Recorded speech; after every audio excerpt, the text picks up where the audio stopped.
If you've ever struggled with trusting yourself and find yourself listening to external voices and opinions instead of your own inner knowing, it makes so much sense. And it's also so worth it to build self-trust. In tarot, there's a card, the Hermit, and it means retreating and going into your inner world. And embodying the energy of the Hermit can really help establishing self-trust because you're quieting down these external voices that are everywhere in our family, our friends, our neighbors, society. And I think it's important to note that if you are a person that tends to look outside of yourself, I really empathize because I've been there. Don't beat yourself up. It is understandable. A lot of us aren't taught how to process our emotions and are punished in some way growing up for expressing our thoughts, our ideas, ourselves, especially if you're neurodivergent or hold a marginalized identity. Please be self-compassionate if you're struggling with this. Sometimes, depending on what we go through, we're in survival mode, even for long periods of time. And when you're in a state of fight or flight or constantly activated, it would be impossible to really tune in and listen to yourself because it would even be hard to recognize, much less act on, what you are communicating to yourself or your inner messages. So it makes sense that you may have learned relying on external opinions or the expectations of others. And it's also possible to build and establish more self-trust and integrity within yourself. And as someone who is on this journey, learning to have a deeper connection with myself through listening and learning how to trust myself, I'm realizing how impactful it is on living the life I want to live and even knowing what that looks like. You can learn how to connect with yourself. Think of it like earning experience points in a video game. You probably start at level 0 because you have all of these experiences where you've sought out the opinions of others. You're confused when your inner sense doesn't line up with other people's expectations. If your pattern is to prioritize external over inner wisdom, you're a beginner, and that's okay. That's where everyone starts. Every time you practice self-trust or build a connection with yourself or keep your word to yourself, you're building this skill. You can grow and become more powerfully connected with yourself and see how it benefits you in your life. I love using video game metaphors to talk about mental health and personal growth and self-improvement because I personally love and play a lot of video games, and it makes sense to me. Often the way you level up skills in a game is very similar to the way that we can level up skills in life. I drew inspiration from Disney Dreamlight Valley and the way that you collect Dreamlight to give some suggestions for how you might start building trust with yourself. So there's so many ways you can build the skill, and you don't have to do all of these to start. Maybe just pick one or two that feel approachable, that feel like something that you're willing to do. And if you're feeling intimidated or afraid, I'm going to talk more about that as well. So first, something that's been really helpful to me is just checking in with your feelings. What can this look like? You can use a feelings wheel, which is a really helpful tool, especially if you don't have a lot of vocabulary or have trouble identifying how you feel. There's also a really great tool I love that maps out where we might feel different feelings in our bodies. So some of these tools might help. And it also might help if you just ground yourself, maybe put your hands on your heart or your body somewhere. Take a deep breath. You can even do it with me right now. And just ask yourself, how am I feeling in this moment? Personally, I'm feeling a little nervous because this is the first video that I'm making that ties in mental health with video games for my YouTube channel. And I'm also feeling really excited because this is something I love to talk about. Another powerful tool is practicing self-validation. Now, a lot of times we aren't validated by our environment. We aren't validated by people growing up. And so this is a gift really we can give to ourselves and something that's really going to help you build self-trust. Because if you think about the people who are invalidating your feelings, your thoughts, your opinions, do you deem them to be trustworthy? Probably not. If I'm feeling nervous, I can validate myself by saying, I feel nervous, that's okay. Nervousness is a normal feeling. You can also validate yourself by saying, it makes sense. It makes sense that this is something that I struggle with. it makes sense that I would be upset with this person. It makes sense that I'm feeling scared right now. Think about the things you love to hear from other people that make you feel reassured, that make you feel accepted and okay in what you think and what you feel. And tell those things to yourself. On that note, a really powerful thing for me in building self-trust has been spending time with people who accept and validate me. I've noticed in my life, sometimes people maybe question first or tend to challenge my ideas as a first instinct, which is okay. It's not a judgment on anyone that might do that. And I also know for myself that I'm in this journey where I'm trying to become more trusting of myself. And that means I need that to be supported in my external environment. So if I'm feeling some doubt, I can also go to someone who I know to be affirming and validating and allow them to validate my feelings, allow them to validate what I'm thinking. And I mean, of course, within reason, right? If you actually have caused someone harm, of course, like that's something that you want to think deeper about and how you can fix that in the future. I'm really referring to people who are going to validate your thoughts, your feelings. And I notice a difference around these people. I feel really drawn toward them. I feel really safe around them. I feel like I can trust them to tell them things about myself, and they're going to continue to accept me and make me feel okay as a person. What someone who doesn't naturally validate and affirm me might feel like is I might feel afraid when I'm around them. Not afraid of them, but they might escalate my fears. They might lead with, don't do that thing, that's scary because, right? That doesn't make me feel validated in something that I'm really striving to try and trust in myself or something that I want to do. That makes me doubt myself more. And right now, it's okay if you put yourself around people and in environments where you feel supported, validated, and affirmed. Really, it's not just on us to do this inner work ourselves. I think that would be impossible, especially if we're used to getting external validation.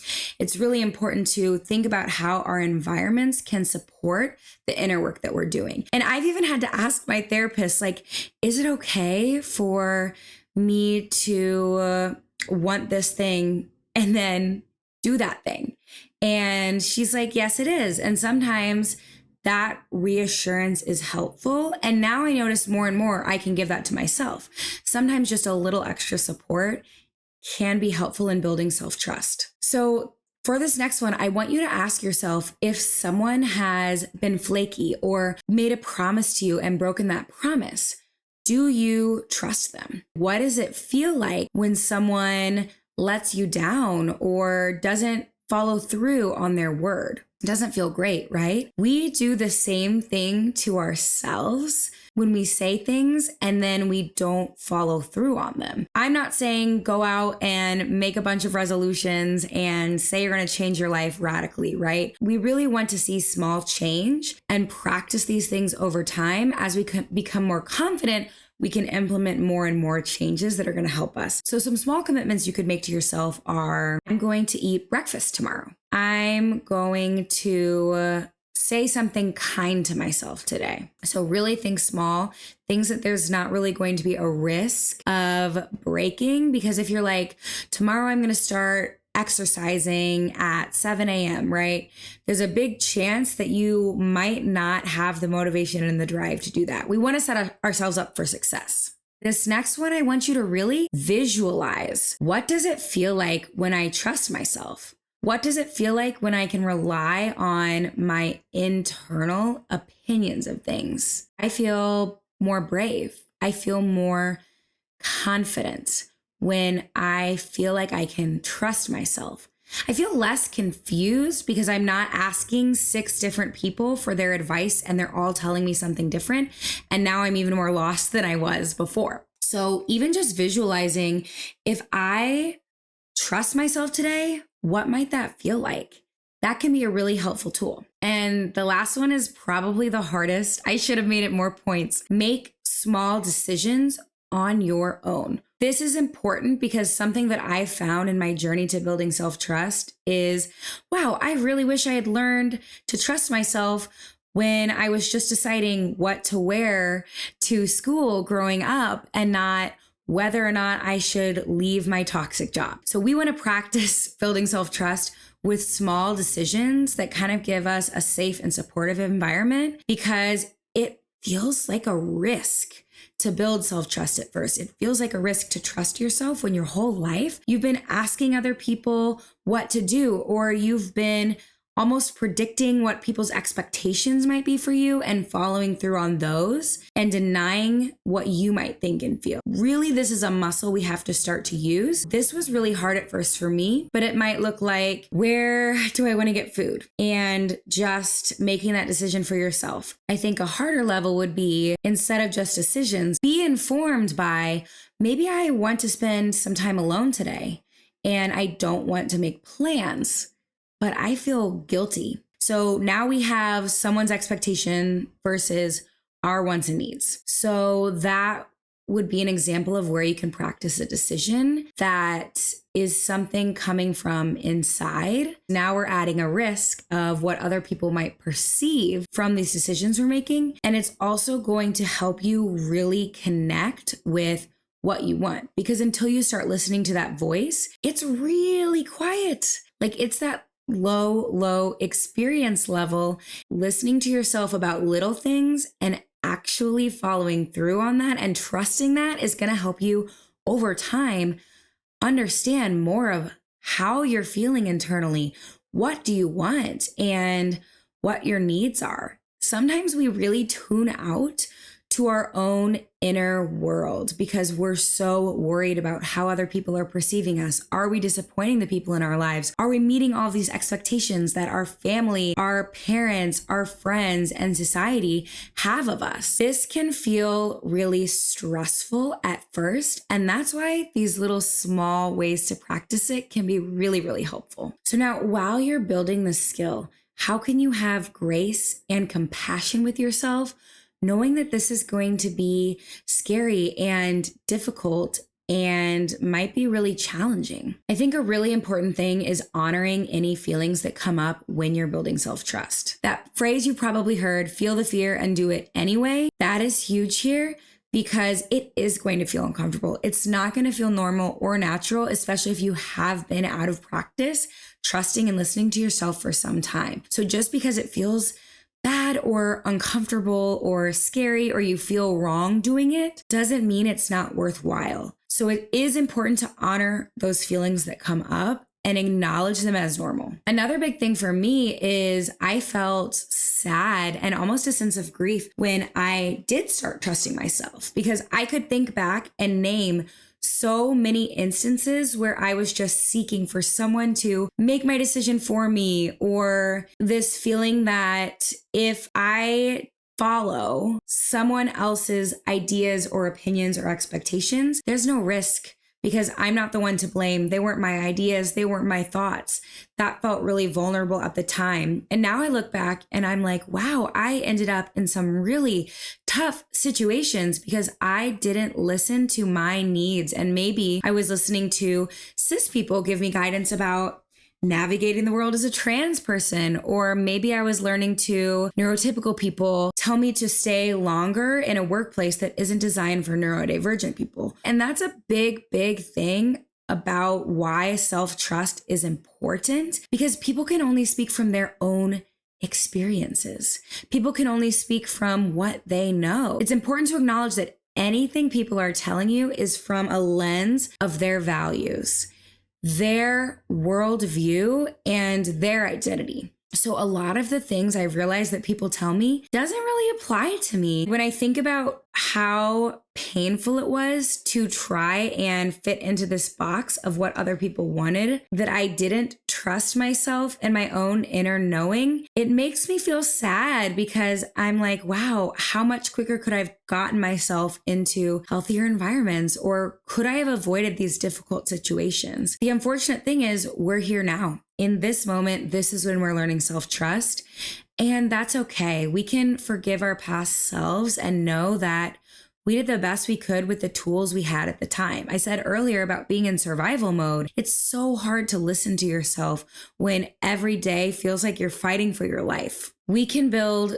self-trust now and send love to all of the past versions of ourselves who didn't experience that. And honestly, for me, it's really motivating to know that I'm trusting myself to honor all of the times in the past that I didn't. Acceptance is another huge, huge way that you can manage the journey of building self-trust. Because if you think about, well, what if I don't know the right answer? Or what if I don't know the right decision? A quick side note is that for myself, I don't believe that there's any right or wrong decisions. I mean, my brain tells me differently. While there's really no right or wrong choices, it can feel like there are. It can feel like we might make this dire, wrong choice and we're going to look back and regret it. Or at least that's been my experience as a person with anxiety. I would love to hear if you can relate. And so what's been helpful for me, and this comes from my exposure therapy experiences where I'm telling myself, yeah, the worst case scenario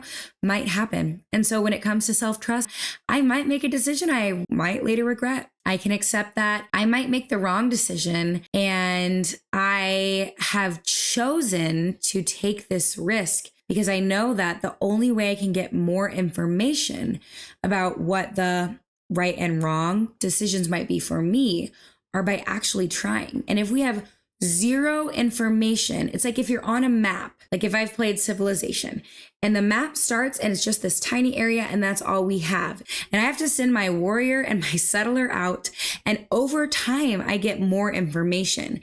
And it's not until I have taken those risks and gone out on a limb to try and trust myself that I can uncover more of the map and feel more confident in making decisions moving forward. Sometimes you do need to blunder around to get more information. That's just a part of life. No one really has it figured out. I'm 30 and I don't have it figured out. I have people who I know who are 60s and up who are just making major life changes or coming out, learning things about themselves. This is a part of life. It feels scary, but it's so much more. It's so much more true and real and important to live life for yourself with a connection and an understanding of yourself, because you are important.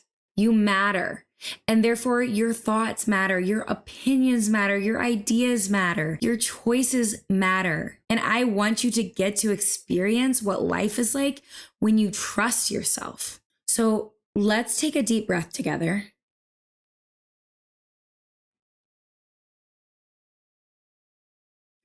Acknowledge that it is okay to make mistakes. I will likely make mistakes. I will likely feel fear and feel uncomfortable doing this. And it is so important to do this for myself. We owe it to ourselves. So TLDR, you can build self-trust by keeping your word to yourself, by listening to yourself more and turning down external voices and opinions and turning up your own, by putting yourself in environments where you're validated and accepted and around people who give you the space to explore and support you through this journey, and hopefully encourage you to experience the freedom of trusting yourself more. There are a lot of little ways to practice it. If you practice any of these, I would love to hear how that goes for you. All the sweetness, my little honeybees, and I hope that this message has been helpful to you.